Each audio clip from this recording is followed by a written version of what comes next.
लोकसभा चुनाव में हार के बाद आम आदमी पार्टी ताश के पत्तों के सी तरह बिखरती नजर आई। पार्टी के अपने ही नेता अरविंद केजरीवाल के नेतृत्व पर सवाल उठाने लगे। और तो और जो कांग्रेस कुछ दिन पहले तक आम आदमी पार्टी की सरकार को बिना शर्त समर्थन दे रही थी, अब वो आम आदमी पार्टी के विधायकों के खुले आमंत्रण पर, खुली अपील पर भी समर्थन देने को तैयार नहीं है। ऐसे में सवाल यही है कि अब क्या होगा आपका। और जवाब देने के लिए हमारे साथ मौजूद हैं आम आदमी पार्टी के राष्ट्रीय संयोजक अरविंद केजरीवाल। अरविंद, पहला सवाल यही कि क्या होगा आपका। हम अपने लिए तो कर नहीं रहे। पहली चीज़, आपने जो इंट्रोडक्शन दिया, मैं थोड़ी सी उस पर टिप्पणी कर दूं कि आम आदमी पार्टी की हार के बाद मुझे लगता है अपने इतिहास गवाह है। बीजेपी जब पहली बार आई थी तो 2 सीट मिली थी उनको। आम आदमी पार्टी को 1 साल पुरानी पार्टी है, 4 सीट मिली हैं। दिल्ली के अंदर वोट परसेंटेज 29% से 34% हुआ है, 5% वोट परसेंटेज बढ़ा है। और ऐसे टाइम में जबकि बाकी सारी पार्टियां लगभग ऐसी हवा चल रही थी इस देश के अंदर, जो भी हवा थी, जब बीएसपी ख़त्म हो गई, समाजवादी पार्टी ख़त्म हो गई, जेडीयू ख़त्म हो गया, ऐसे में 4 सीट आना और दिल्ली की सारी सीटों के ऊपर हम नंबर 2 पोजीशन पे थे। तो मुझे नहीं लगता कि अगर हम एक निष्पक्ष एनालिसिस करें तो मैं इसको हार नहीं मानता। दूसरी चीज़ ये कि आम आदमी पार्टी इस देश के अंदर राजनीति बदलने के लिए आई है और उस मायनों में हमने काफ़ी कुछ वो किया है। जैसे एक उदाहरण दो, हम कहते थे कि क्रिमिनल्स को पॉलिटिक्स में नहीं आना चाहिए। आज मोदी जी ये बात कह रहे हैं कि जितने क्रिमिनल्स हैं उनके केसेस जल्दी जल्दी निपटने चाहिए। तो जो मुद्दे हम लोग उठाते थे वो मुद्दे अब मेन स्ट्रीम पॉलिटिक्स का हिस्सा बनने लगे हैं। तो फिर आपका रेलेवेंस क्या रह जाएगा अगर नरेंद्र मोदी कहते हैं कि वो लोकसभा से तमाम भ्रष्टाचारी लोगों को या जो क्रिमिनल लोग हैं उनको हटा रहे हैं? बात हो रही है, अभी तो करें। बहुत सारी चीज़ें हैं, भ्रष्टाचार दूर करना है, महंगाई कम करनी है, बहुत सारी चीज़ें करनी है। तो अगर सारी अच्छी हो जाती है, सारी राजनीति अच्छी हो जाती है, राजनीति साफ़ हो जाती है तो अच्छी चीज़ है, फिर हमारी ज़रूरत नहीं पड़ेगी। अरविंद, ये हार के बाद की जो स्थिति है उस पर सवाल इसलिए उठता है क्योंकि योगेंद्र यादव आपकी पार्टी के इतने बड़े नेता हैं, शाज़िया इल्मी जाना माना चेहरा आपकी पार्टी का, दोनों ने ही हार के तुरंत बाद की परिस्थितियों में आप देखिए कि योगेंद्र यादव चिट्ठी एक इस तरीके से लिखते हैं कि आप पार्टी सुप्रीमो हैं, आप किसी की बात नहीं सुनते, अपने आप फैसला लेते हैं। शाज़िया इल्मी आप पर आरोप लगा करके पार्टी छोड़कर चली जाती हैं कि उनकी बात नहीं सुनी जाती है। तो ये क्या चल रहा है? क्या पार्टी के भीतर अचानक हार की वजह से बौखला गए तमाम नेता? क्या उथल पुथल हो रही है पार्टी के अंदर? देखिए, ये भी दोनों चीज़ें हैं। एक तो ये कि पार्टी के अंदर प्रश्न हमेशा उठते रहे हैं। सीनियर लोग भी उठाते हैं, जूनियर कार्यकर्ता भी उठाते हैं। जैसे आपने देखा होगा कि जैसे ही ख़त्म मैं आया, वहाँ से तिहाड़ से लौट के आया, अगले दिन मैंने दिल्ली के सारे वॉलंटियर्स की मीटिंग ली। वॉलंटियर्स के अंदर कई सारे क्वेश्चंस थे, उन सारे क्वेश्चंस के मैंने जवाब दिए। उन्होंने ईमेल लिखा मुझे। जब उन्होंने ईमेल लिखा, बेचारों ने सोचा नहीं होगा कि वो ईमेल कोई हैक करके और सारा चला जाएगा। तो उन्होंने तो उस अपने कॉन्फिडेंस में लिखा कि वो मुझे लिख रहे थे। जब आप अपने दोस्त को चिट्ठी लिखते हो तो काफ़ी स्ट्रॉन्ग भी लिख देते हो। अगर आपको पता हो कि वो चिट्ठी पब्लिक में जाने वाली है तो आप थोड़ा डिप्लोमेटिक हो जाते हो। उन्होंने जो प्रश्न उठाए वो सारे प्रश्न नेशनल एग्जीक्यूटिव के अंदर डिस्कस हुए, इंपॉर्टेंट क्वेश्चन थे। उसके बाद उन्होंने खुद ही प्रेस कॉन्फ्रेंस में बोला, किसी ने बोला भी आपने कहा पार्टी सुप्रीमो, तो उन्होंने कहा अगर मैं कांग्रेस में होता और अगर ऐसी ईमेल में राहुल गांधी जी को लिख देता, आज मैं यहाँ प्रेस कॉन्फ्रेंस में नहीं बैठा होता।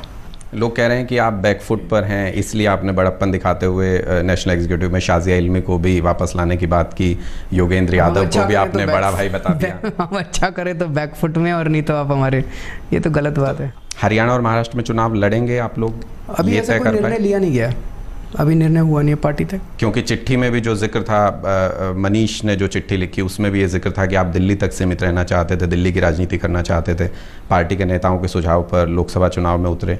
अब आप उसमें था, लोकसभा चुनाव के दौरान मेरा निजी मैंने पार्टी में बोला था, और 1-2 बार आपने देखा होगा मैंने इंटरव्यू में भी बोल दिया था कि भाई लोकसभा के चुनाव हमें नहीं लड़ने चाहिए। आपको याद होगा जनवरी के महीने में फिर 2-3 दिन बाद मैंने कहा भाई सारे पार्टी वाले मेरे खिलाफ हो गए जैसे मैंने ऐसा बोला। तो मेरा अपना ये मानना था कि हमें या तो दिल्ली के लोकसभा सीट्स लड़नी चाहिए थी, या मैक्सिमम दिल्ली के आसपास के 2-3 स्टेट्स की लड़नी चाहिए थी। अभी हम इस पोजीशन में नहीं थे कि पूरे देश के अंदर इसको विस्तार करते, लेकिन पार्टी का निर्णय था। और मैं उस पार्टी के ये भी दिखाता है कि मैं हर चीज़ में मेरी नहीं चलती है, हर चीज़ में पार्टी की चलती है। अरविंद, बहुत से लोग ये कहते हैं कि आप जल्दबाजी में फैसला ले लेते हैं, फिर बाद में पछताते हैं उस पर, चाहे वो सरकार गिराने को लेकर हो, अपनी सरकार गिराने को, चाहे वो लोकसभा चुनाव लड़ने के बारे में हो, चाहे वो आप जेल चले गए और बाद में आपने उस डिसीजन को भी वापस ले लिया। ये क्या है? क्या जल्दबाजी में फैसले लेते हैं? राजनीतिक इमेच्योरिटी है? नहीं, राजनीति हमें कम आती है ये तो हम मानते हैं जी। हम भी आप ही की तरह हैं, आम आदमी हैं इस देश के। राजनीति हमें कम आती है, सीख रहे हैं और धीरे धीरे राजनीति भी सीख जाएंगे। क्या उसको लेकर अब पछतावा होता है कि दिल्ली में सरकार नहीं गिरानी चाहिए? दो चीज़ें हैं। कंसल्ट हुआ था कि अगर लोकपाल बिल ये लोग प्रेजेंट नहीं करने देते हैं या पास नहीं करने देते हैं तो हमें इस्तीफ़ा देना चाहिए। हमारी असेसमेंट ये थी। वो निर्णय गलत हो सकता है, उस पर चर्चा कर सकते हैं, और निर्णय रेट्रोस्पेक्ट में गलत या सही कहना बड़ा आसान होता है। लेकिन पार्टी में भी डिस्कस हुआ था, एमएलएज़ के साथ भी डिस्कस हुआ था, कैबिनेट में भी डिस्कस हुआ था, 3 जगह डिस्कशन किया था, और कई मैंने सीनियर पार्टी के लोगों से इंडिविजुअली भी डिस्कस किया था, अपने घर बुला के, सीएम ऑफिस में बुला के। लेकिन हमने ये सोचा था जब सब लोग निर्णय ले रहे थे कि अगर लोकपाल बिल पास नहीं करवा पाए और कुर्सी पे बने रहे तो जनता कहेगी देखो केजरीवाल सत्ता का लालची हो गया।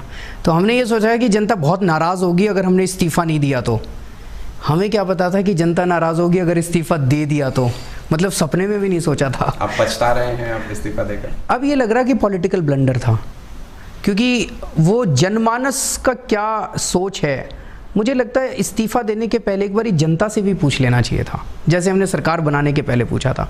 जनता बता देती कि वो इस्तीफ़ा नहीं देना चाहती तो हमें पता चल जाता जनता क्या चाहती है। और उसके भी 2 कारण हैं जो मैं घूम रहा हूँ अब जनता में कि भाई एक भी आदमी मुझे नहीं मिला जो ये कहे कि 49 दिन में हमने काम नहीं किया। सारे कहते हैं जी 49 दिन में बहुत काम किया। आज तक हमने कोई सरकार नहीं देखी जिसने 49 दिन में इतना काम किया हो। बिजली के रेट आधे किए, 24 घंटे बिजली आती थी, पानी फ्री कर दिया, भ्रष्टाचार में भारी कमी आई, सरकारी अस्पतालों में दवाइयाँ में 49 दिन में बताओ इतना काम कोई सरकार ने किया हो तो सारे मानते हैं। लेकिन मैंने फिर सोचा इस्तीफ़ा देने से जनता इतनी नाराज़ क्यों हो गई, ऐसा हमने क्या कर दिया। तो अब मैं जो जनता में घूम रहा हूँ 2 मोटे मोटे कारण नज़र आते हैं।